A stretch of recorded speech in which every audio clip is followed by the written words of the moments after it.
Morning from our studios on QCell Avenue, from wherever you're watching us from. It's good to be back to yet another edition of QTV This Morning program, and we apologize for starting the program late. We had some technical issues, and that is why we could not bring you your favorite morning show on time. But as we always do, we will keep the ball rolling, give you the newspaper review, give you all the gist of, Tobaski, give you the things that are happening in the country, but of course around the world. And I am Jul Denjai. With me is Mr. Momodu Mboj. Good morning. Good morning. How are you? Alhamdulillah.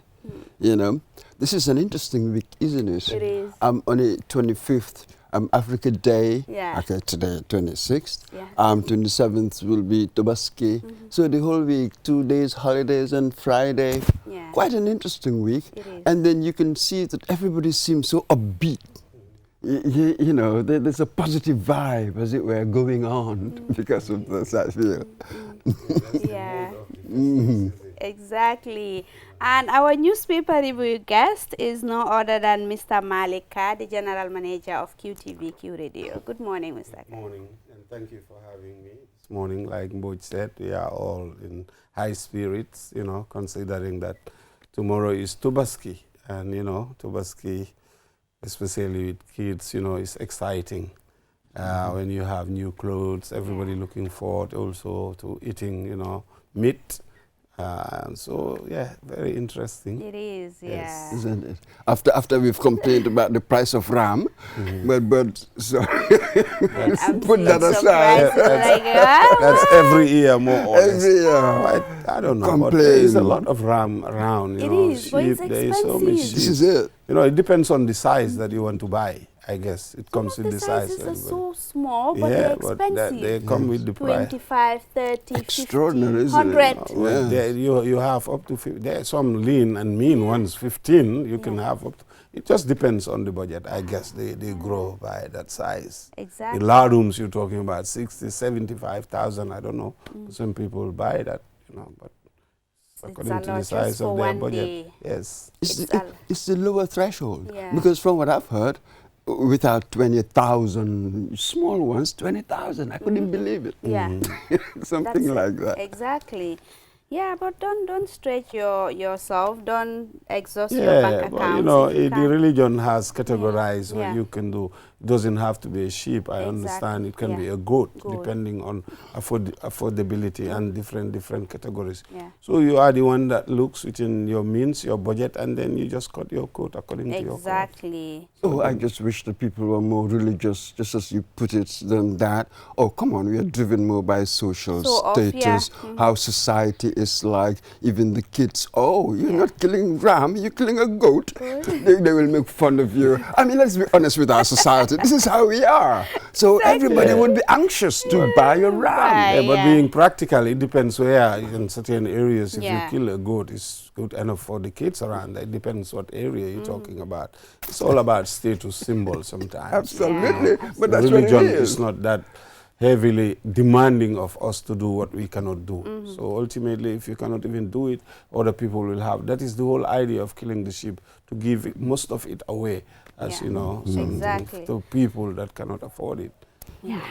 If you can't afford it, don't kill yourself. Yeah, I but mean, here it's the just one culture, day, like exactly. you say, they tend to exchange. Give this to your auntie send you back meat. You send to your, and I don't know. Exactly. You it's mentioned a kind very of- important point. Yes, because it is meant to, like it's a day exchanging. where you serve the less privileged. Yeah, those but that you can't buttering, afford it. give this leg to your And auntie. then you return your auntie it. send you the head, you send, that. The leg. Come on. Exactly. So It you see, defeats the purpose Yeah. of the originality of the whole idea. Of, so you see, norms, societal norms, determine behavior far more than belief Yeah. or religious stuff. They are, Far they are, more. they are They're intertwined more or Intertwined, less. You yeah. cannot So it will adapt. distinguish That's one. it. Yes. So the religious this- stuff is adapted. Yeah. Cannot Thank disentangle you it. very much for that. That was a powerful opening. Really, we needed to have this conversation. And things like this will really help people understand, because there are a lot of misconceptions surrounding what is religion, what is culture, and all of that. And now people tend to mix a lot with religion and culture. So it's important to have conversations like this. So we will have a short video which is about the newly elected or appointed Prime Minister of Senegal. We will watch that video and we'll be right back. Je remercie mes parents, mon défunt père, paix à son âme, et ma mère pour les valeurs qu'ils m'ont inculquées de servir dans l'humilité et la conviction de nos responsabilités devant Dieu. Dieu qui dit ceci. Okay, because we said Senegambia, so we are now going to play a video where he's speaking Wolof, so that we can better analyze it. But one thing I know, it's for sure, he's a seasoned economist. He has played a pivotal role since the 1990s. He has been in the economic field, and he has played a very important role as far as, you know, Senegalese economy, but even in West Africa it's concerned. But we'll be right back after this break to analyze this video further, and of course his appointment and all the controversies surrounding his Senegal, of course. We'll be right back. jëfi bis bu ne sunu jéego bu ne ci loolu lan ko war a def xalaat ko te loolu ñu fàttalike bàkk ba ca nekkoon mooy ne dañoo bëgg réew mu mënal boppam bëgg réew moo xam ne day yamale ñépp bëgg réew moo xam ne tam dana naat waaye boole ci tam sunu cosaan ak sunu aada ñu takku ba dëgër bañ cee bàyyi dara buñ ko mënul soqale agenda bi nag Sénégal 2050 bi ñu war a doxal gis-gis bu bees la ndax bari na ay plan yu fi aw bii nag ñetti kënu lan ko teg ñetti jën muy ñetti poto yu dëgër ba ca njëkk mooy fexe sénégalais yi seen jafe-jafe yi ñu faj ko ñaareel ba fexe ba jubal jubbanti nekk loo xam ne ni moo law ci réew mi ci li jëm ci deflanteeg nit ñi li jëm ci deflanteeg gox-goxaanu réew mi ak li jëm tam ni ni yore réew mi ba kumba am ndey kumba amul ndey bañati fee am ñetteelu jën wi ñetteelu poto bi nga xam ne ci lañ ko nar a defare mooy moom sa bopp ci lu jëm ci koom-koom ci lu jëm ci sun doxalinteem digganteeg yeneen réew yi waaye tam ci lu moom loo xam ne suñu cosaan ak suñu aada loo xam ne dañ ko war a dekkali Sénégal nag daa nekk ci diggante boo xam ne diggante bu war a xool bu baax la loolu nag dama koy fàttali ñépp danoo war a ñëw daje nekk benn mu nekk ñi nga xam ne ñi ngi ci fii biir réew mi ñu nekk bitim réew ndaw ñi jigéen ñi ñi nekk ci kaw gi ñi nekk ci taax yi ñi nga xam ne ñi ngi ci société civile ak sunu kilifay diine yi ak sunu kilifay aada yi ñun ñëpp danoo waroo ñëw géewoo réew mi pour que li ñu ci war a liggéey ñu liggéey ko. That is very important, and it was a powerful statement there by the newly appointed Prime Minister of Senegal, Ahmadou Alhamidou Mohamed Lo, who has over 60 years of, who is 60 years old, and he has decades of experience in economics and related fields.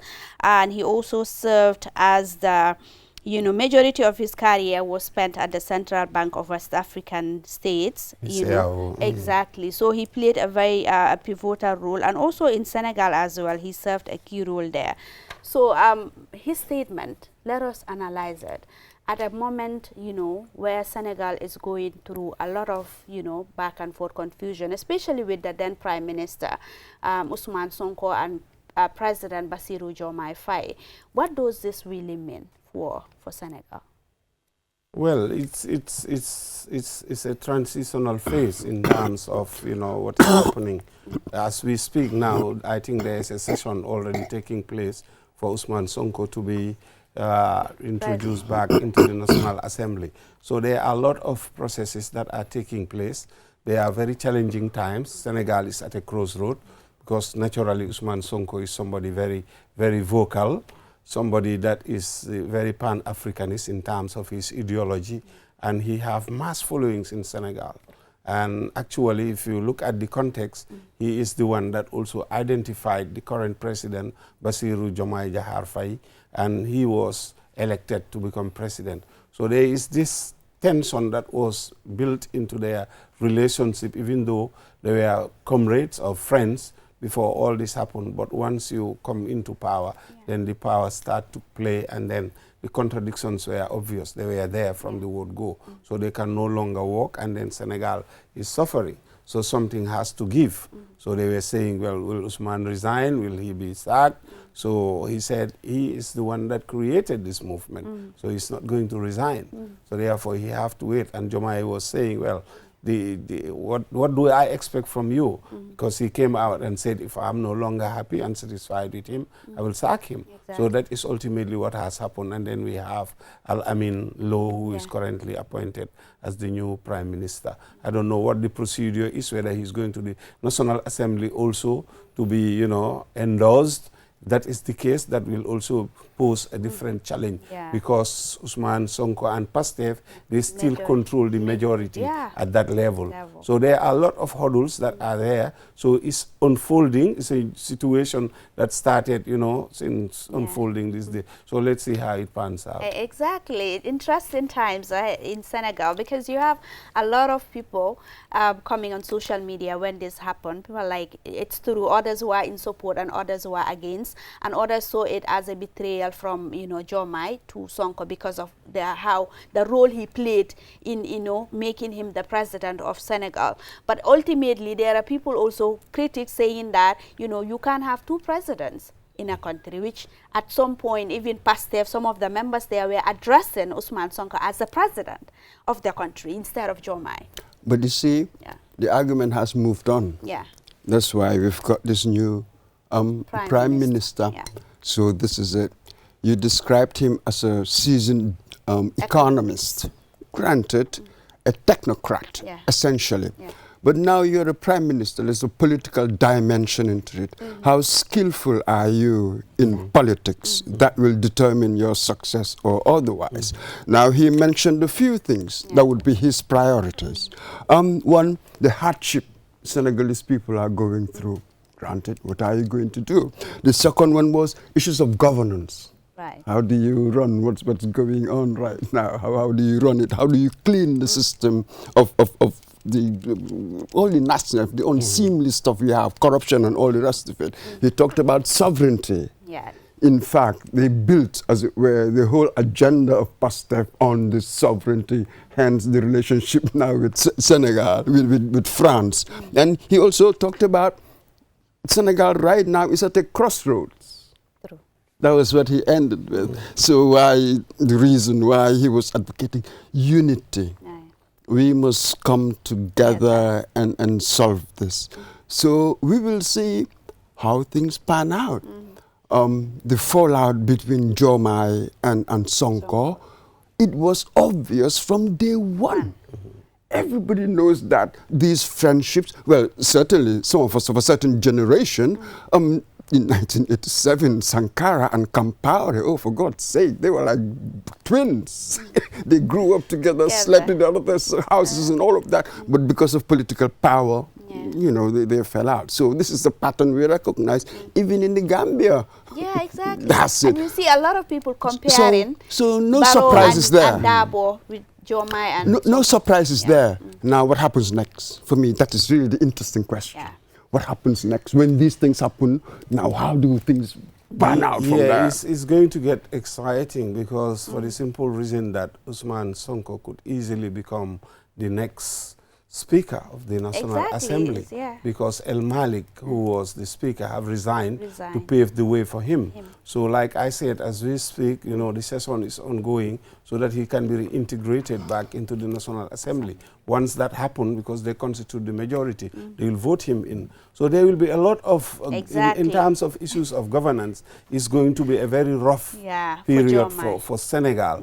It depends, like you said, how they prioritize the people of Senegal for both of them to work in tandem. for the realization of certain things. But because of the political rivalry, then there will always be this, you know, misgivings or not, you know, blocking this and doing that, because there is already bad blood that has already been spilled. Yeah. So I think you're right. I think this is also a perfect opportunity for Sonko to prove who he really is, because then he always claims that, okay, I want this to happen, but Joma is against it and all of that. But now that he is, if he is appointed as a president of the National Assembly, where majority of the speakers are his supporters, of course now we are going to see whether he is going to focus on nation development or he is going to, you know, focus on this back and forth with Jomai. Now it's, you know, people will see who is who. For me, I want to believe that this is the moment where people will see who is there for the country and who is there for self.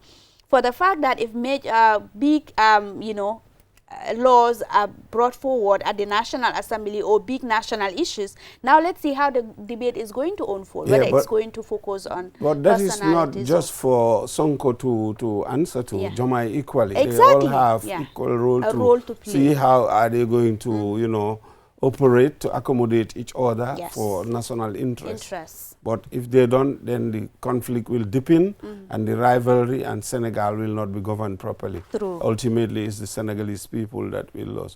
But going back to this, I mean, I think he is one of the architects of the 2050 program, which they have pinned on their development agenda.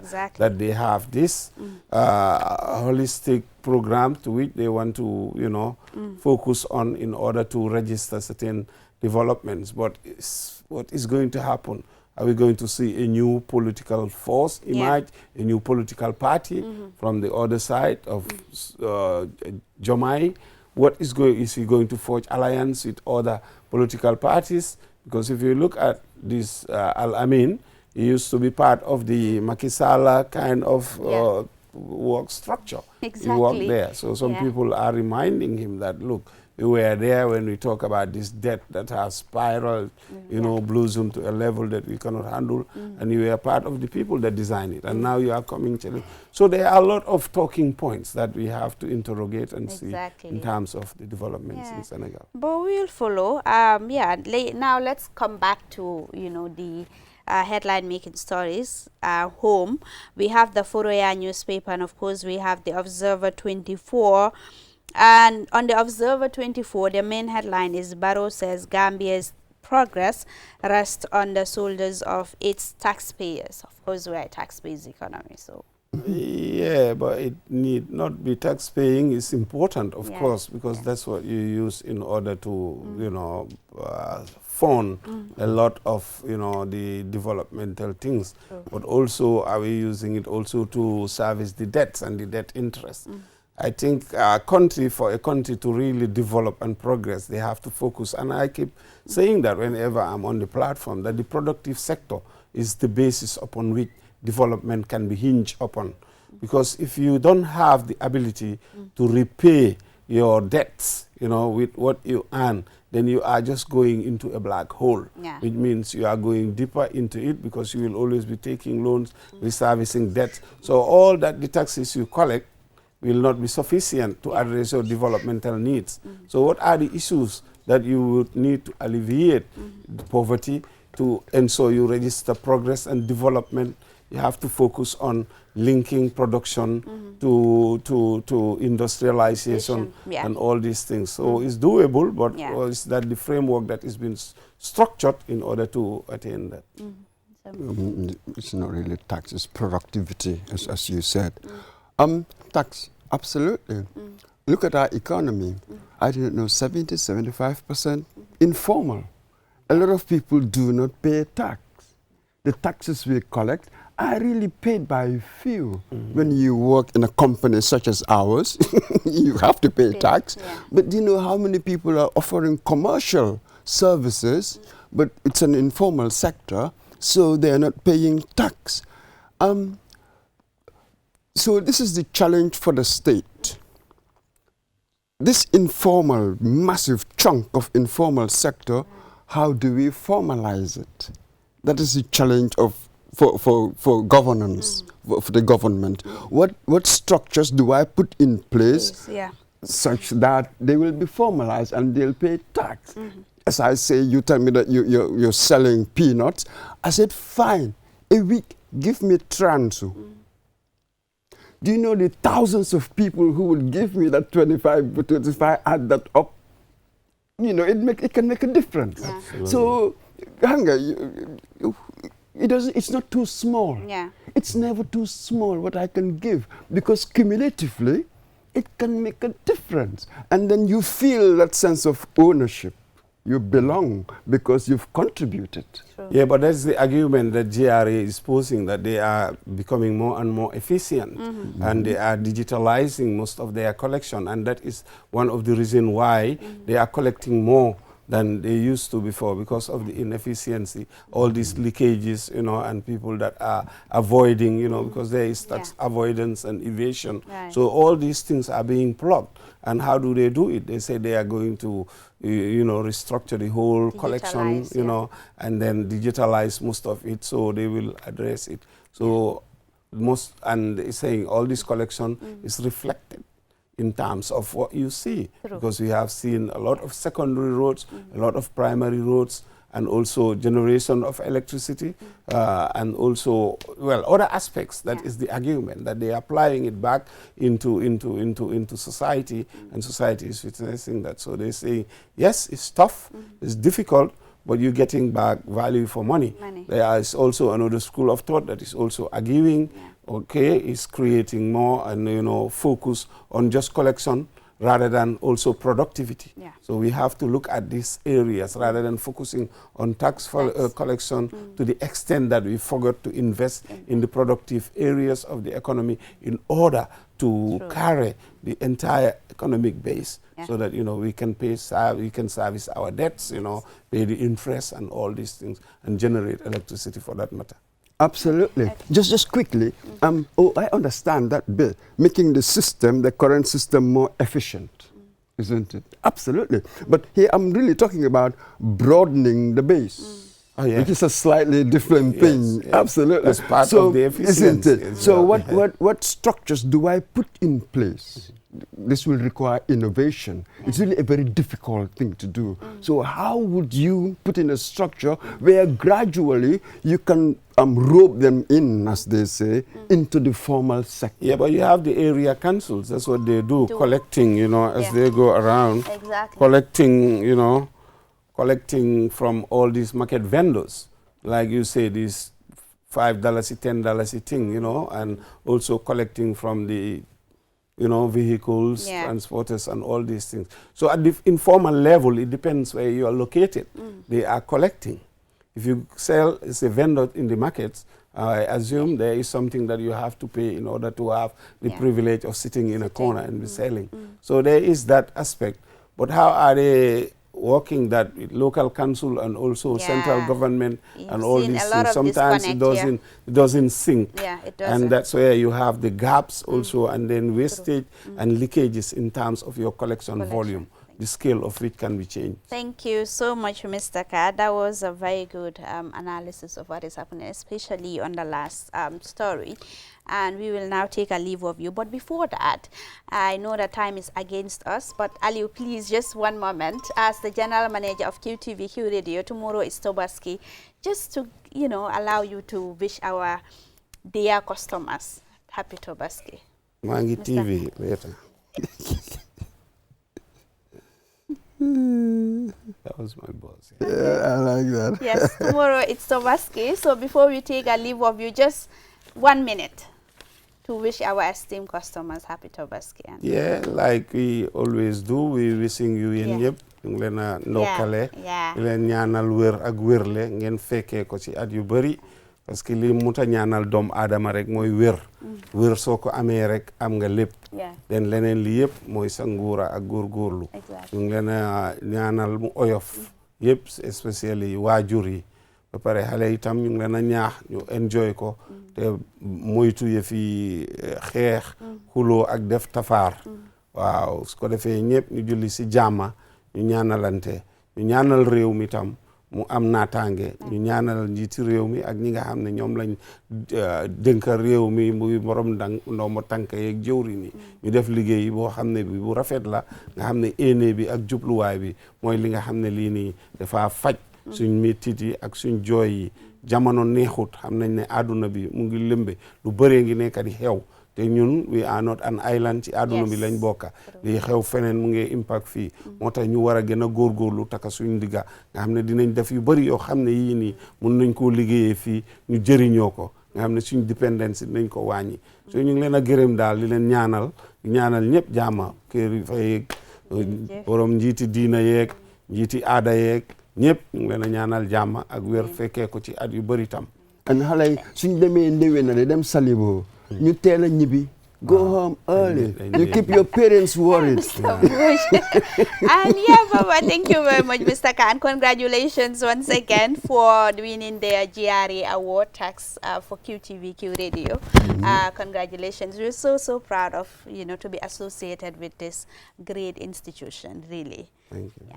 So viewers, we will take a short break. After the break, we have the MD of NAWEC here to talk about the on and off of NAWEC. Why are they always going on and off? No, but on a more serious, not just that, we're going to talk about what is really happening at the NAWEC level and some of the initiatives that they are coming up with. We'll be right back.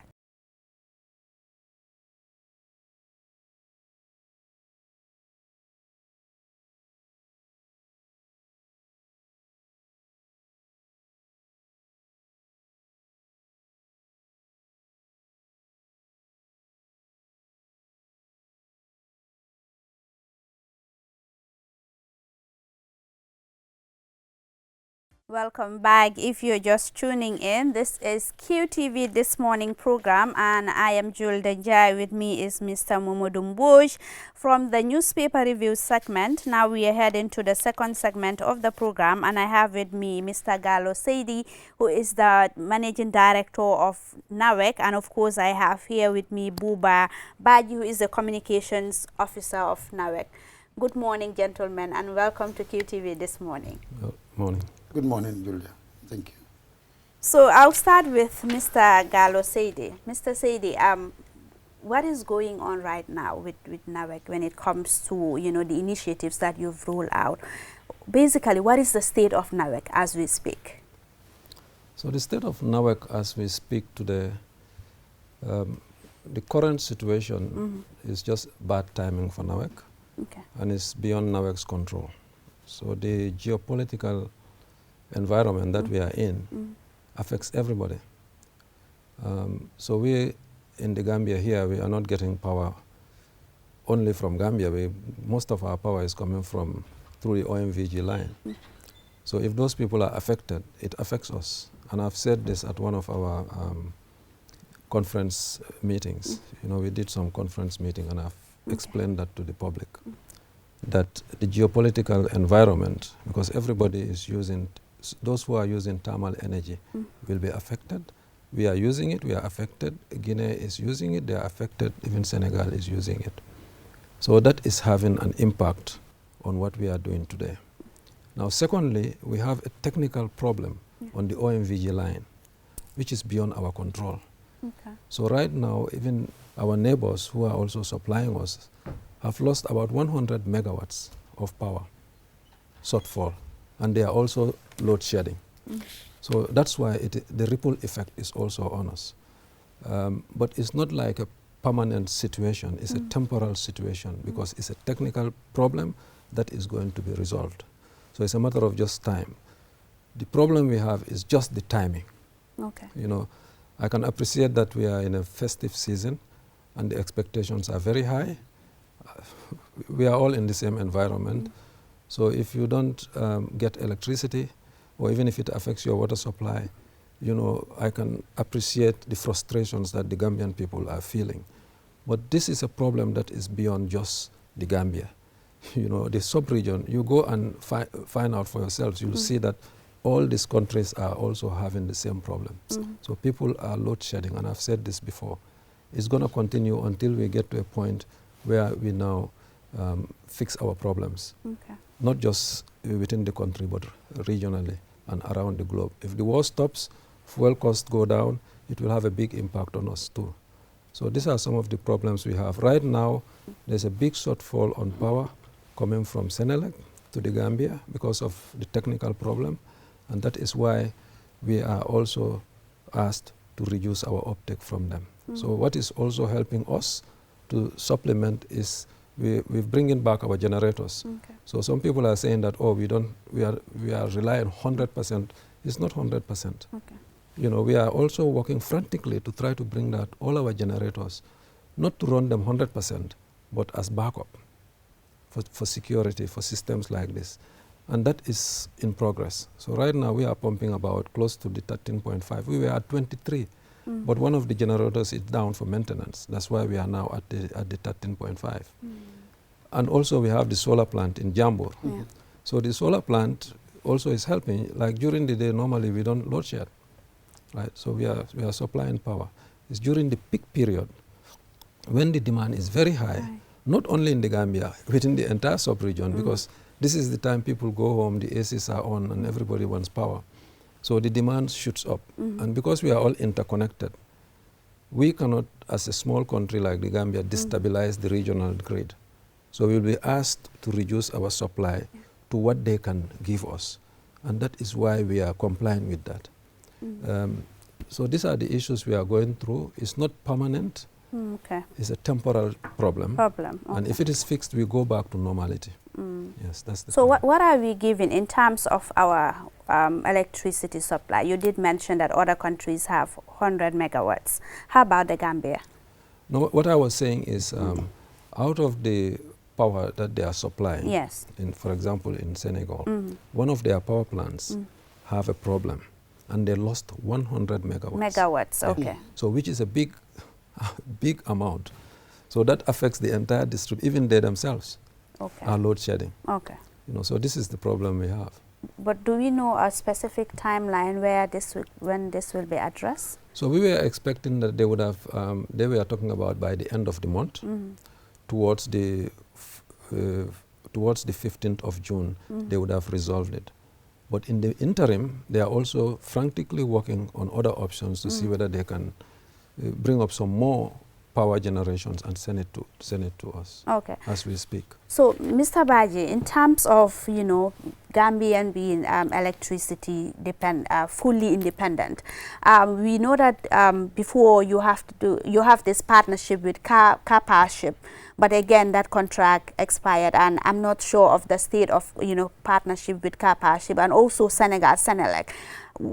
How far is this partnership with Senelec and of course Partnership? Yeah, maybe MD want to answer that. Okay. It's okay. So what I can say is I want to tell the Gambian people that the relationships between us and Senelec and EDG is perfect. They themselves are concerned about us. So that relationship is there as a country. The Partnership one is not a relationship anymore because we have not renewed their contract for very good reasons. And even if they were here, we'll still have the same problem. So it's not a matter of... what are the reasons though, MD? No, because I'm telling you, even if they are here today, this problem is still here. You cannot fix it. They were giving us close to about 26, 27 megawatts. What is 27 megawatts out of 105, 110? So we'll still have the problem. So what we are saying is we want the Gambian people to understand that we are in a transition phase, right? And that doesn't happen in day one. So we're working towards a more sustainable energy supply system. There's a 50 megawatt that is coming up in Soma. We are almost about now concluding on the contract processes, and we go into signing for implementation. That's 50 megawatts. Subsequent to that will be another 100 megawatts, right? And in parallel to that, we are also looking at other options. So we as Gambians, we want to also be net exporters of energy. But it doesn't happen in one day. So it takes time. So within that, I am saying this, and I always say it, by the end of 2028, the Gambia would be in a situation where we can say now we are sustainable, right? Even if something goes with the OMVG line wrong, we can still maintain supply within the country. We cannot be 100%. Okay. Yeah.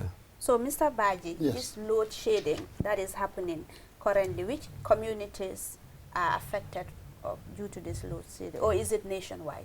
No, absolutely not. In fact, the load shedding is just within the GBA, up to around Brikama, that is the west coast line. But yes, a lot of communities are affected, but not at the same time. Normally, what we do when, in terms of, especially during the peak period, we give priority to first hospitals, our war boreholes, military or security outfits, you call them.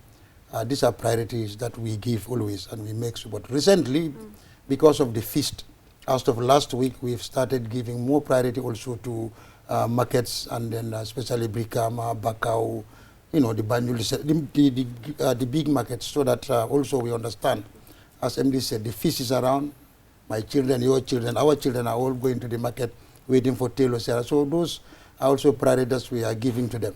And then during the day, at most of the time, they are not load shedded. And in the night, yes, there will be this load shedding here and there. But about 11 o'clock, thereabout, people will come back most of the time. Yeah. That's it. Mr. Sedi, if I can just come back. When you started talking, you said this is bad timing, and that not NAWEC's fault. The geopolitical aspect you mentioned, and the technical aspect, OMVJ, you mentioned. So essentially, there's nothing you can do. There's very little nothing consequential that you can do. There is very little we can do. And we are doing our best to leverage from the little that is there, even outside the country. If I can tell you, even up to this morning, early morning, around 6, I was on the phone with the DJs in Senegal. And everybody there, they are trying to help us. So there's very little we can do because it's beyond anyone's control. A technical problem is a technical problem. Absolutely. Yeah. But recently we've heard about the 90% electrification. So it appears as if we are broadening, which is by 2025. But there is no depth. Yeah.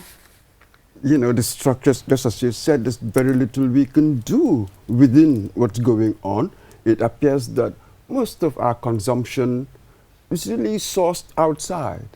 Internally, we are not generating much, isn't it? Yes. So we are vulnerable to external circumstances.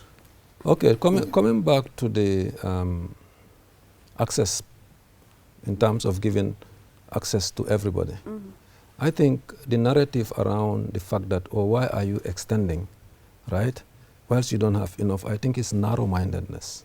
That's my view. Because everybody in this country need access. Even if you get it for 1 hour, it's okay. You have your lights on for 1 hour.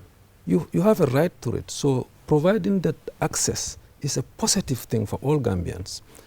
The thing about the power supply, I can tell you, from say about 6 weeks ago, this problem was not there, right? There was steady flow of electricity. For the last close to I would say about 10, 11 months, electricity was very steady. And the provinces were getting it, so it was not affecting anyone. But when you have a technical problem, sometimes people try to leverage on it to show the negative part of it. Okay. But the realities on the ground are making sure that everybody have access to power. If that is not positive, then I don't know what else is positive. Okay. So, what I wanted to add to that, what I wanted to add to that, you see, as we said, we've been talking about this access to electricity. I think, Julde, that's why you are smiling. You see, this is not a privilege, it's a fundamental right. Naturally, he tells me this. This is a fundamental right for everybody to have access. That's why the small village out there, where Julde comes from, we at least took electricity there. You see, these are two things. One, access to electricity, and then also having access to that energy. One, that maybe the access to electricity is faster. We got that very fast, but the energy sector also, for the power to come in, that is also is work in progress. And then, as he said, there are a lot of plans. Imagine today, by at least, before we say mid-2027 or late 2027 to 2028, when we have the 50 solar park there and then 100 megawatt combined together, Gambia will stand exactly for the first time to be able to be also an energy exporter. We can. But yes. But much of that generation is not internally generated. The 150 megawatts? No. The 50 megawatt, it's coming, it's a Jarasoma, Gambia. Owned by Gambia, okay? When it's generated from here. And then, as we, it's 150 megawatt, but like you said, it's on stages. Stage 1 is 50 megawatt. Stage 2 is 100 megawatt. Then you have 150. That is excluding of what we already have. So right now, is it generating? No. That's what he said. That's what he said. This is almost the contractual part is almost done. But we already have the 23 megawatt up and running. That's why during the day, we have a limitation of load shedding. But during the night, we all know this solar just have a battery backup of 8 megawatt, which is no secret. And today, I just want to buttress one thing that a month ago, or one and a half a month ago, we had a press conference. And we called all the journalists to say, this is what is going to happen. We anticipated that this may happen. And here we are. So we didn't sit on any news or we didn't keep anything. We already said it out there and it's going to happen. Because we know the problem that is happening is beyond you and I. What is happening at this war here is beyond Gambia's control, beyond the regional control. As I'm telling you, go to the Google and see Ghana and others are all doing load shedding. If you look at it as of Monday, we were ranked second when it comes to load shedding. It was only Senegal that was ahead of us. Ghana were going over 14 hours when we were around 6-7 hours or even 4 hours. So I'm telling you, sometimes it's important to look around and see. We're definitely doing something. Go on. Go on. I've had enough. Go on.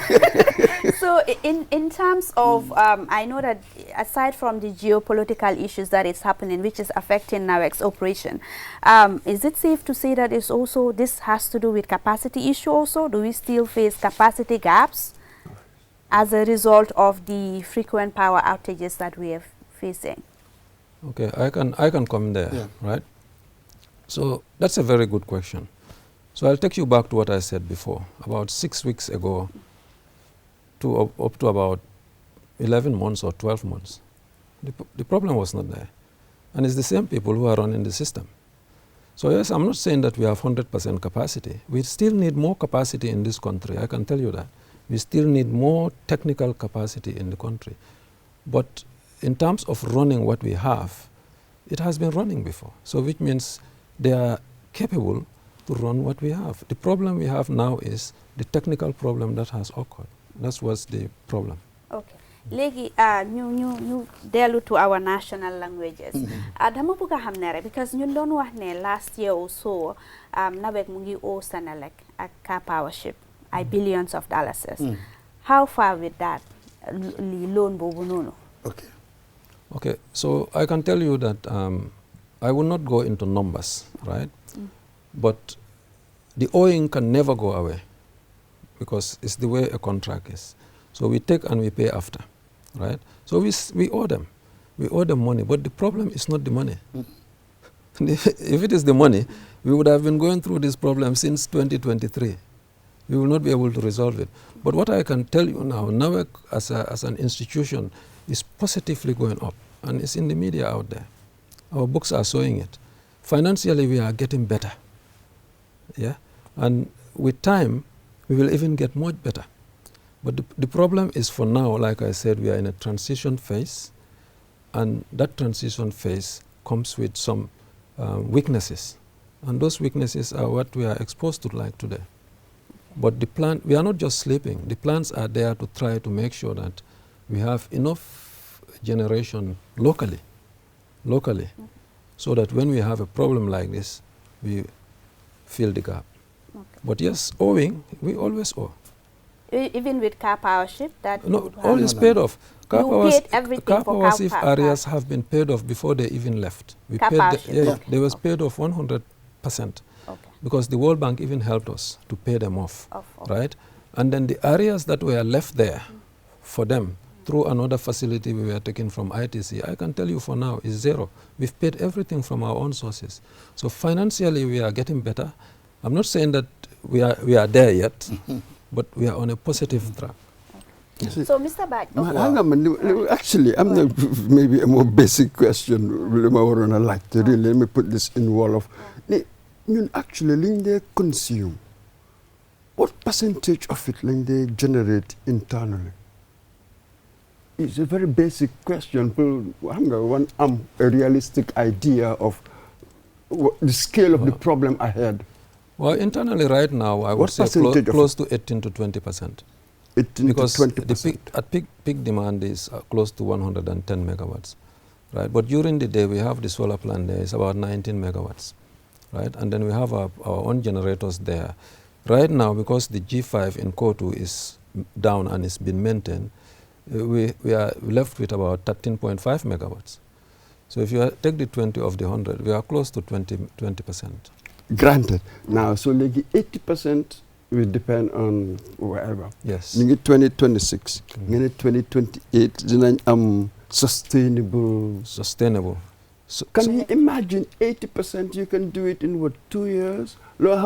All these years with 20%, relative to the past, it's an improvement, but still poor. Okay. All right. So, you see, these issues that we are having now, and to get us from where we are to where we are going, the plans have been in place for some time. We are investing a lot in our generation. The amount of money we pumped into our own generation last year to come in this year is historical, right? And if we can bring all those generators back on, we'll be close to 50 megawatts. I would have loved to see those 50 megawatts since 2025. But when you get into really the finances and you are trying to pay off all these areas that were there, you are constrained a little bit. But like I said, going forward, by 2028, we will be sustainable. The 50 megawatts that is coming at Soma, if that is up and running, 50 megawatts at Soma, 19 at Jambur, those two alone is close to how much? 70 megawatts.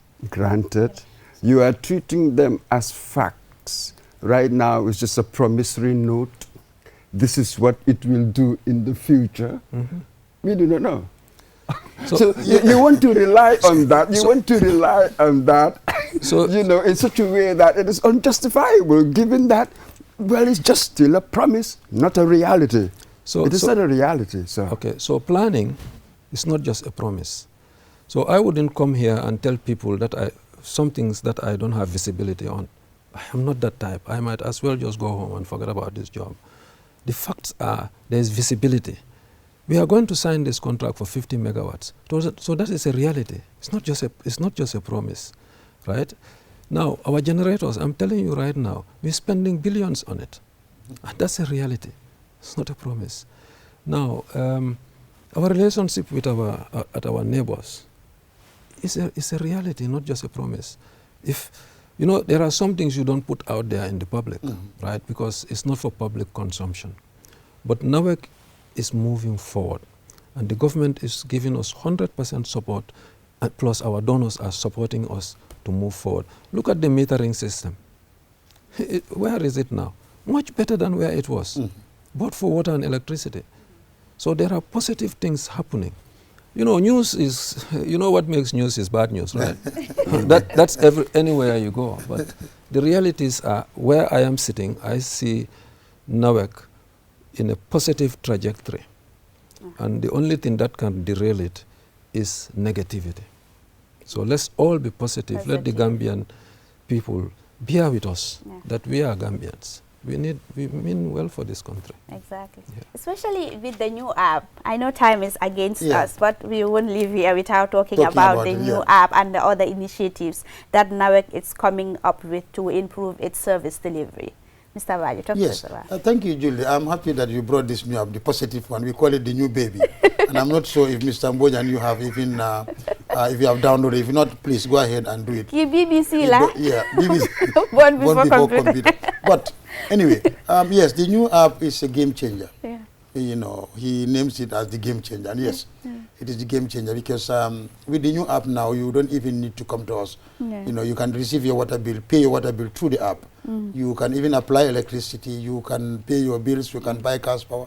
And then we're going to work with all the third parties, including where we are sitting here. I think we are almost finalizing. Your team understands where we are going. Yeah. And I think they were part of the first 5 that came on board. So the mobile app is here. I'm not advertising on your show, but I'm asking everybody, including the DG that just left that to download it. But definitely, yes, the new app have a lot of facilities. And also the other good thing is, in fact, you have real time to see what is happening. Even if you have power cuts, it's in the app, real time. You can also communicate with us real time. You can take a picture. All of Falco. No, lima wan moy app bi SB. So ko download na wek app bi. Du pour jëndan caspo bi wala app fay sa ndox. Mun nga fay sa ndox, mun nga apply suñ la joxe invoice pour nga dem fay ci banque bi, mun nga ko fay ci sa app bi. Waaye app bi lu bari la fa mën a def because even sa bor bi nga dëkka. So type bor boobu noonu su fekkee ne courant dafa war a dem, dina la wan ne yes courant dem na fii wala mu ngi ñëwaat waxtu sangam. Te mun nga faa nekk tamit di waxtaan ak ñun. Nga yóoni ñu laajte ñu tontu la foofu noonu loolu yëpp am na si app bi ak lu bëree so ñu nit nañ leen seen invoice advertise na waaw nawet is our nawet yes nawet is our nawet invoice ñu app bi moom it's a game changer ba pare comme lu MD waxoon rek si kaalamay tubaab rek mooy loolu mooy dëgg bi Gambia dama bëgg pour nit ñi di understand ñu bari ñu ngeen laajte ndax nawet problème am mënuñoo fay sa déedéet jula képp kuy jëflante ak jula nga xam ne da ngay dem Banjul nga jël marchandise ñoo Serekunda jaay ko diggante bi nga ko jaay bi bala ngay fay bor la soo duñu wax ne amuñ bor waaye ñu ngi fay suñ bori waaye bor bi moom du mën a génn because fekk ñu ngi jël alali jàmbur di ko indi rek ñu jëfoo ko pare koo fay de nii la moo demee xam nga soo demee si restaurant bi nga jël plate bi bala ngaa fay bor la soo benn bi la rek soo demee restaurant yi police a noonu la bor la waaye nag li ma mun a wan nit ñi mooy problème bi amul lu mu def ak xaalis ne xaalis dañ amel ñi wala ni di loolu dama bëgg pour nit ñi ñu génnee loolu si suñ boppay wax dëgg yàlla loolu amut. That's it. So going forward, what next lañ war a expect ngay fay de for how long? The message I got this morning from the DG is that they are expecting that by the 15th of June they will recover the 100 megawatts. But in the interim, they are also trying to look at other options to supplement. So hopefully, if what we discussed, if that can come to light, the load shedding will reduce. I'm not going to say it's going to be 100%, but it will reduce significantly. Okay. Thank you very much, Mr. Saidi, for coming on QTV this morning. Thank you very much, Mr. Baji. I know the conversation will continue. Sure. The next thing you should do is buy airtime 1 hour so that we can have this conversation with Gambians. Thank you very much. Exactly. So happy Tobaski. Happy Tobaski. Why now? Can I apologize you salibo? Do len you customer salibo. Happy Tobaski di ñaanal rek QTV ne saa ñu konko bunda da ngeen ñu ne ubil kon ñu ngi jaajëfal ñëpp kenn desut fi waaye on behalf of the managing director and board of directors yëpp ñu ngi wish all the Gambians a happy Tobaski and then dinañ def lépp as we are talking suñ technicien yi am nañ ci moom ne noonu la ñoo fanaane moom si boppam du nelaw ba 4 5 ñu ñëpp ñu ngi ci biti luñ bëgg a mooy at least xari yàppay duñu yaaxu loolu lañ bëgg a because am soo amee fridge at least 2 hours du tasa yàppa bi yaaxu te ñu ngi try pour def loolu incha allah dinañ def lépp te yàlla baax na mun na am tamit yàlla dinañu sutural te dinañ mën a def Tobaski bu ne. Tobaski bu ne. Thank you very much. It's nation building. It takes collective effort for all of us to come together and make things work. It's not only about NAWEC, but it's all of us, how we really manage energy at this critical moment that we are in. So thank you very much. We wish you all the best. We will take a short commercial break. After the break, we will continue. We have our correspondents to talk about the Tobaski preparations. We'll be right back.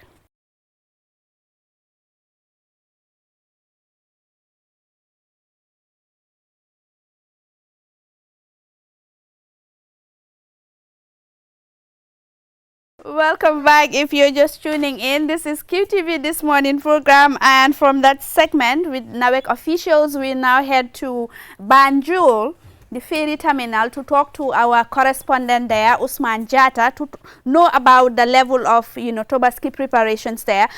We will be right back. Good morning, Usman. Thanks for having me on the program. What's up with at the Banjul terminal? It's actually barely 24 hours for the Tobaski, and actually crossings are intensifying across the country. And the Banjul ferry terminal, as we know, it's a major hotspot, and since morning, several, thousands of people have been crossing, because this is almost like the 9th ferry that has already arrived, which is the Kunta Kinte, which is the new ferry actually. So crossings are very much happening, and there's a lot of work. People are coming out in their large numbers, crossing from coming from different parts of the country, because as we know, we have a lot of people also going to Senegal to spend the Eid with their families. So things, the traffic here is very heavy. Drivers are walking, and everyone seems to be very busy with regards to the Eid preparations. Are we seeing any new innovations as far as the Eid preparations are concerned? Were you able to talk to the Gambia Ferry Service officials, Usman? Sure, we've managed to communicate with one of the supervisors on the ground, who have informed us that the new ferry has really helped them in transporting people, because what they did was trying to make sure that they have the new ferry transporting only people instead of having vehicles with it. So it's actually a good system that is really helping them. And in fact, now joining me to discuss more on the operations here is the Managing Director of the Gambia Port Ferry Service, Mr. Manka. It's great to have you on QTV this morning. Thank you very much. Could you talk to us about this current situation at the... Yeah, actually, I'm impressed with what I am seeing compared to previous years. Like I've been saying, this year is exceptional in the sense we have 3 ferries, as you can see, ferrying people, our passengers, to and from Bara. And the whole objective or the whole idea is to see through that, people don't suffer like it used to happen. And definitely that is happening, because there is free movement of people, vehicles, without any problem. So... could you talk to us about some of the strategies you put in place, to make sure that you have a smooth movement of people during such rush hours? Yeah, there's what we call a planning meeting, where we strategize as to how we're going to, our mode of operandi for this operation. So it's like we have all stakeholders on board, be it national security, our own staff, Red Cross, and so on. So that helps a lot, because we all have our areas of responsibilities. So collectively, when we come together, we are able to achieve what we want. That is safety of the people, and to make sure that there is consistency in the service, which we've almost achieved, definitely. How would you describe the operations of the new ferry? New ferry is one of the best, because it helps to decongest this place, be it vehicle or passenger. In fact, there are instances, I think like two times, it's carrying only people. It was carrying only people without any vehicle. And if you look at its capacity in terms of passengers, it's like 2,000 at a time without any vehicle. So 2,000 from this, is left with just a minimal number. What challenges would you, point out are there, if there are any? Yeah, the only challenges is we advise people to, especially those with small children, to cross early. But then, unfortunately, that's not happening. But then, we have our safety team jointly with the Red Cross to assist, to see that there is no casualty or at the very, very minimal. In a nutshell, this year is different from previous years. Yes, this year is different from previous years, because other years we used to have, 2 or 1 ferry. But this time it's 3, consistently. Yes. And, do you expect the traffic to continue till after the Eid? Traffic will ever continue. People keep moving. Especially that we are praying on different dates, as I heard. That some are praying tomorrow, and those in the province are praying on Thursday. So the traffic will remain the same, if not even much higher, than what we are seeing currently. Yeah. Well, I would like to thank our esteemed customers for the patience that they have. Despite this difficult moment, they still, try to manage with us, cope with the situation. I would say thank you, and to my able team who are, with us, and we make it like all hands on deck, which proven successful. Thank you so much for those wonderful comments. Julde, as you can see, this is the Kunta Kinte ferry. People disembarking from it after it came from Bara. It's a busy moment, People are crossing, some are going to Bara, some are coming to Banjul, because Banjul is a major commercial hotspot. Here we have got a gentleman. Assalamu alaikum, bro. You like the service? Wa ferry bi à part temps bi ñu def mu xaw yag rek ci patience bi ci arrêt bi rek, sinon RAS quoi, rien à signaler. Yow fo joggé? Ma joggé ba Dakar. Tour bi? Ibrahima Diallo. Ma dekk Kolda. Boss no def? Boubacar. Naka service bi tay? Yeah, it's good. Thank you so much. Interview. Wa. Assalamu alaikum, bro. Naka on service bi tay? Alhamdulillah, it's very good, Yeah, it's very good. You didn't have any delays? No, I don't have any delay, Where are you coming from? I'm from SL. SL. Yeah.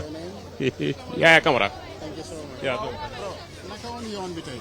waaw te yoon moom macha allah yoon bi affaire bi fiir bu gaaw na waaw su ma sañoon Adama Barrow na fiir bu bees bi bépp Gambien boo xam ne instant bi ñu fexe am si ñaar wala ñett ndax fiir bi moom instant macha allah gaaw na waaye beneen moom yéex na te instant bi fi ñu toll Tabaski la waaw nañ fexe nag wàññil gaa yi xar bu nekk ñu defal la 10 dollars wala 25. man Abdel Assane Thiam from Brikama. Thank you so much. Yes. Assalamu alaikum, bro. Assalamu alaikum, sis. Gambie lañ jógee waaye Bara lañ jógee Bara waaw ñu ngi dem waaye ferry moom gaaw na trop macha allah gaaw na trop bi lay kontaan naa si moom waaw te itam moom yéen si liggéey rafet na trop kontaan naa si yéen itam dégg nga yéen a yàlla defal jàmm bu baax yéen itam man maa ngi tudd Mami Diallo waaw waaye Esaw laa waaw jërëjëf waay. Thank you so much. Assalamu alaikum. yaa gore yàlla ka yoon bi tey. kontaan naa ci bu baax waaye. yal nañu ko sant yàlla bu baax dem bi macha allah gaaw na ñëw bi gaaw na waaw wax dëgg yàlla ñu ngi sant ñëpp di gërëm ñëpp di won ni gars yi na leen lépp nice na fi mu toll nii daal kontaan nañ daal. Assane Bongo artiste ndaanaan waaw. salaamaaleykum Dar noo def. maa ngi fi. naka woon yoon bi mbaa amu leen si ay jafe-jafe. alhamdulilahi rabbil alamin alhamdulilahi rabbil alamin jërëjëf yoon bi baax na trop yoon bi kay alhamdulilah dara nekkoo ci yoon bi kanaa jàmm ak salaam yàlla na leen yàlla fay barki fata salatu fata alhamdulilah Umar Soare asalaamaaleykum daat ñu nuyu la danga soose yow nag ibiraga mun ngara ñoomile ka crossword ikara salol la ngara salol la e kuwol je jan ñaari le do ko no service ferry service yakata baak dega yal kabbi yalo me taro be keri mo siara bara we samo manki jan mo bele kontanta dega mo te jey bagani masakunda yakata baake wada mo site mon complémenta ayalo todima sidi sido Julde, as you can see, that is the situation here, and most customers are already praising the work of the Gambia ferry service, for the smooth operation for the 2026 Tobaski Ross Hour. It's all happening here, and the numbers are increasing. As you can see already, people are on standby to board the new ferry to cross to the other side, which is Bara. So it's actually a busy moment out here. Thank you very much, Usman, for that update. Really, it was good to know that, the services are really good, and then people are happy going about their business, because we know that this is a peak moment, Mr. Mbouch, and like the MD mentioned, they're doing all that they can to ensure that people are comfortable wherever they're going to. And not just that, for me, I want to believe that this is a moment where they should really pay attention, especially the capacity. It's 2,000, but the tendency of going beyond that, especially this time of the season, is very high, and that can be risky.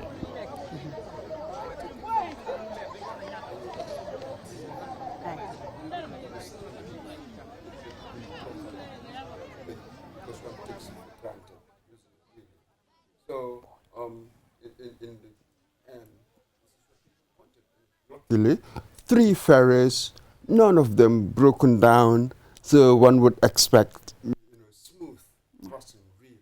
So one of the chaps interviewed there, and they were all men, by the way. Even a single woman, I couldn't remember it. They all talked about the speed. It was very quick from Barra to Banjul.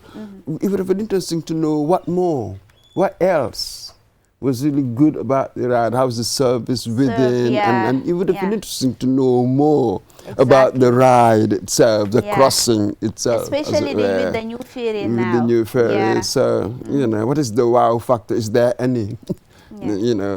How does it change things? Exactly. But fine. It seems as if things are moving smoothly. People are crossing and no issues. I would also love to know whether the scene, the people waiting, what are the numbers? How huge are the numbers waiting to cross? It's normally as very it were, Yeah, during this time of the season, it's normally crazy because 2-3 years ago, I used to frequently, go to use that. But day before, you see, I would have thought that Yeah. a few days back, people had started going, crossing, but this is like day before. I wouldn't, well, maybe this is the way we plan, we wait till last minute. Because my thinking is day before, there wouldn't be that many because most people had done it. But maybe a good number of people wait until last minute and then they go and just... Exactly, and some of them are working, and today is a working day, so mostly people will close and then go. So it means that we're expecting a lot of people in the evening to pass, to cross, because of, today is a working day, it's not a public holiday. You take leave. I know a few people who took leave. Not everyone takes leave in some way. But yeah, we are also trying to get hold of our team who are at the GTSC bus, services, to know also the state of affairs there, how people are faring, going in and out, and some of the initiatives that they have come up with. I know we had them here last week, and then they spoke about, that this time they're targeting around 700, 70 buses actually, that they are coming to roll out for this festive season. And I know that they're doing all that they could to ensure that there is security, because all the previous years they've had security in the in this bus service to actually ensure that people are safe, not just safe, but also to ensure that their belongings are also safe. So we are trying to get hold of the team there, Mam Sheikh and Zainab, to actually, Yes, when I heard about the 70 buses, well, I thought, why 70? But again, you would like to think that, they've been doing this for a few years now. They should have an approximation of the number of people around these peak periods that do go, the average, as it were. Then the number of buses you provide. So I imagine, I think that maybe they did that, obviously did that, so the 70 buses would be enough. Because when you tell you 70 or 80, you cannot contextualize it. What's the number that goes? In certain contexts, it could be too much. In other contexts, it could be too little. Unless you know certain facts, then you can judge whether it's just right.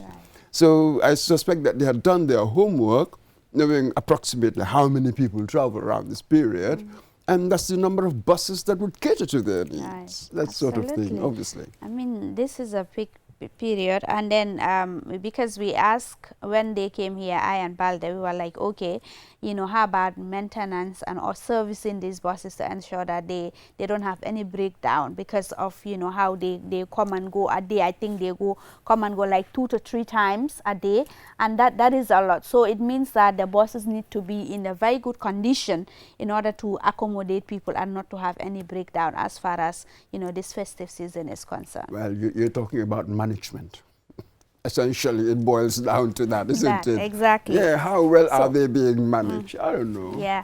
So we have Zainab Chow on the line. She is with Mam Sheikh Ngom at the GTSC buses, and then she will give us an update as to what is happening there. Good morning, Zainab. Good morning, Jill Denjai. How are you doing? We're good. We're fine. I can see that a lot of people are behind you. Please tell us what is happening and where exactly you are. Absolutely. There's a whole lot of people right now here at the GTSC bus stop, as we all know that Eid is approaching. A lot of people are traveling to their villages, or let's say some people are even going all the way to Senegal just to celebrate Eid. But as we're speaking right now, I am with Balamin Dabo, who is the Deputy General Manager at the GTSC bus stop. Wow, all of Alen correct for the benefit of our viewers, Zainab. ok Julde Ndiaye comme ni mu ko waxee rek ñu jot ko olofal tuuti comme ni ma la ko waxee woon sa njëlbeen si angale ñu ngi fi nga xam ne moo nekk the GTSC bus stop ñëpp xam nañ ne jamono feet lañ nekk te su feet jotee rek danga dee gis ñu bari dañ dee tukki di dem si seen dëkk yi pour célébrer ak ñi nga xam feet bi ak ñi nga xam ne ñoo nekk seen famille bi comme ni ma ko waxee woon ñu ngi fi nga xam ne mooy GTSC ñëpp xam nañ ne su feet jotee ñëpp fii la ñuy waajal di faral di daw pour dem tukki ngir ne fii lañ gisee ne fii la boss bi gën a yombee fii la gën a reliable pour ñu mun a dem fépp fi nga xam ne foofu la gaay bu ga dem waaye ni ma ko waxee woon rek maa ngi ki nga xam ne moo nekk Balamin Dabo ki nga xam ne moom moo nekk the deputy manager fii leen si GTSC bus stop bi so du ma def dara julde fu mu nekk nii dama ko bàyyi mu nuyoo mu wax ñu depuis suba naka la liggéey bi di demee ngir ne gis nañ ne nit ñaa ngi bari waaye ensure pour képp ki nga xam ne ñëw nga fii rek nga am sa ticket nga dugga a jël sa place dem fi nga xam ne mooy place ou dëkkuwaay bi nga xam ne foofu nga bëgg a dem Balamin ñu ne yàlla you're currently live at in our studios right now. They've already connected us. Everybody is watching you worldwide. So kindly talk to us. Tell us how is GTSC ensuring that people get to their final destination safely. We all know that it's, tomorrow is Eid, and of course it's a rush hour. Thank you for having us. GTSC is basically handling things the way it is supposed to handle. We try to satisfy our customers as much as we can and the entire public in general for the population of the country. That is the most important thing that we do. So for this year, what we have done differently, not too much difference, considering the fact that what we used to do. So GTSC has done booking services for most of our express services so that you don't stop at any location and it will take you direct from destination A to destination B, vice versa from either the south bank or the northern bank of the country. So that's something that we have done this year. So has the number risen compared to last year, and can you tell us does the increase of fuel affect you? And well, the increase of fuel has affected us. Yes, the reality is there. The war has affected us in a different capacity because it has automatically taken our fuel price on a monthly basis almost about $3 to $4 million. So that is something that has affected us drastically.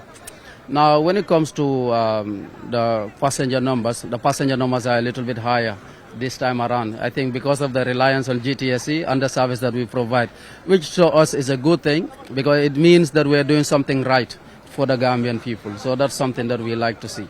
so how do you ensure that passengers get to their final destination safe? We ensure safety is our number one priority. So some of our buses are already equipped with some trackers to control and navigate when it comes to the speed that drivers will drive.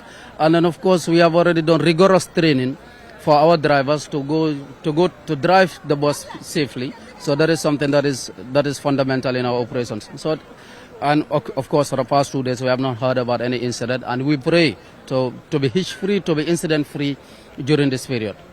fu mu nekk nii dañoo dem si kaalaama olof rek pour gars yi yëpp gën a jot li nga xam ne mooy information bi ñu bari dañooy faral di laajte ne waaw suñ jëndee seen ticket bi mu réer so naka la gars yi di make sure ne dinañ tukki because am na ñi nga xam ne dañ di purchase their ticket prior.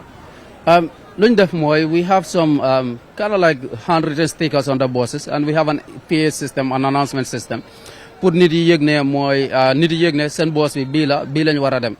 Of course yeneen saa daf dee jafe because nit yi bari nen nga ñoo xam ne duñ dee déglu wala because they are busy with other things dafa jafe, but then we are still doing our bit. We are making sure loo xam ne daal jël nañ kaddu si loolu mooy to the Gambian people that ku ñëw pour Tobaski duñ la bàyyi gannaaw loolu jël nañ kaddu boobu noonu jël nañ respect boobu noonu that okay yes everybody who comes here will go. So that is something su fekkee ne dañ fi fanaan sax ñun suñu boppa waa ku nekk dina dem. are the main challenges you have so far GTSC you ko face, especially come wax nga ko number bi yokuna compared to last year ñep ñu ngi ñëw fi nga xamne moy GTSC pour book sen ticket au pour tukki. So yan challenges yi nga xamne yeen ngeen nekk di jankuwantel. Challenges are there. Honestly, number one challenge that we have is capacity issues. Yes, fares they are stable. People tend to avoid some of the sprinters and whatnot, yes, which is building capacity on us. And taxi, of course, our capacity is limited. We don't have, let's say, 500 buses. So any bus will have wala mu dem Bansa, wala mu dem some region, dafa delu ci wat. So these are some of the things that we actually see. So that's something that we keep working towards. So how many number of buses you have added to your buses? Well, we have a lot of buses, right? We have almost approximately around 150, 160 buses that are flying every day. Low is difficult on us. But then we are doing our best to make sure that every Gambian passenger who is here today, pour them see destination on time, gain a fee on time, aga destination on time, and the model is what jail more passengers. That's exactly what we're doing. Right now, everyone is watching. Comme ni ma ko waxe is live. So fu mu nekk ni lan nga am pour ñi nga xamne tay tukki guñ te ñepp xamne ni ëlëk la it lan nga ndax buses yaa ngi still available pour ñi nga xamne ñu bëgg tukki ci ngoon ak yoyu nonu ñu bayila rek ñu tenka ko because fu mu nekk ni waxtu bi xoj. No, buses are available. Like I said, lolu motax mané the first thing I said moy ku fi ñew dinañ la yobbu to your final destination. Su fekkee ne sax we're going to stretch ourselves. We're already stretching ourselves because the number of people that were here is in the thousands. So what we have done, we have taken everybody, put them your destination. Once you come back immediately. Yeah? So the driver will have some couple of hours rest for safety concerns. So that's exactly what we're doing. And we have our mechanics, our drivers, inspectors, everybody is stretched to their limits to make sure that we handle this with care and we make sure the destination for Tobaski is on track. That's one important thing. So thank you so much. Julden Jai, that was Bala Mindabo, who is the managing director at the GTSC. So from nekani rek Julde dinalen wow. From nekani mom yen Holland naka lañ ko defé rek because from neka passengers yang fi moto yang fi way ñu ngi leena wax ne anytime bu ngeen bëggé ñëw rek mun ngeen join GTSC bus. So jërëjëf back to you Julde. Thank you Zainab. Thank you for that update. And we heard from Zainab Chow, GTSC bus stop B, and we heard from the staff there also, the managing director of the GTSC. And you heard what he said, you know, in terms of some of the services and how far they've gone. You know, the issue of safety, we talked about that here before going, but thankfully he mentioned that, you know, they're working around the clock to ensure that they don't have any issues as far as their services are concerned. And also the Gambia Ferry Service as well, you know, they're working tirelessly to ensure that passengers move smoothly to their various destinations. Mr. Mboj, finally. Of course, he had to say that, didn't he? He's the MD. Yeah. Oh, for me, the crucial information I wanted was when he said that, of course, the fuel increase. We've seen taxes and everything else increase the prices. Did they increase the price from last year? That question was never addressed. Yeah, but they increased the price. They increased it. So this is really what people will feel in many ways. Exactly. But very interesting that he said they've got this year, it seems as if there are larger numbers going. Well, at least today, the Tobaski Eve. It will be interesting to compare. To tabulate generally, we expect its number. Do they get the exact numbers that travel because of this period? To get their statistics, it will be interesting to really look at sort of objective data. You know, now it's just the impressions. I don't know. Do they print them to see how these things work? And when he talked about this challenge, capacity, granted, but how does it affect the quality of delivery? Where do we actually feel the gaps in the capacity, in our experience of what you give us? Sure. You know what I mean? Yeah. How does it show itself, this lack of capacity, that sort of thing? All right. It's okay. Yeah, it's okay. Thank you very much, Mr. Mboj. And, you know, I wish you a happy Tobaski. Absolutely, you too. You know, with your family and loved ones. And we take this opportunity to also wish our esteemed you know, customers, viewers, followers, you know, a blessed Tobaski. Ñu aga si jama, feke ko jama, jehal jama, you know, ñu yep. ñu ñëwaat fii si jaama fekk dara jotul ñu inshallah, that's the prayer. And joola yi séeréer yi bu leen caalit xam nga ñoom daal xar yi daf leen di mbuka rek waaye just take it easy on yourselves, you know. It's Eid and it's a moment where family, friends and, you know, people, loved ones come together to enjoy, but also it's a moment of forgiveness. And today is a day of Arafat where a lot of Muslims around the world fast. It is believed that when you fast, people really remove your sins from the previous years and the years that are coming.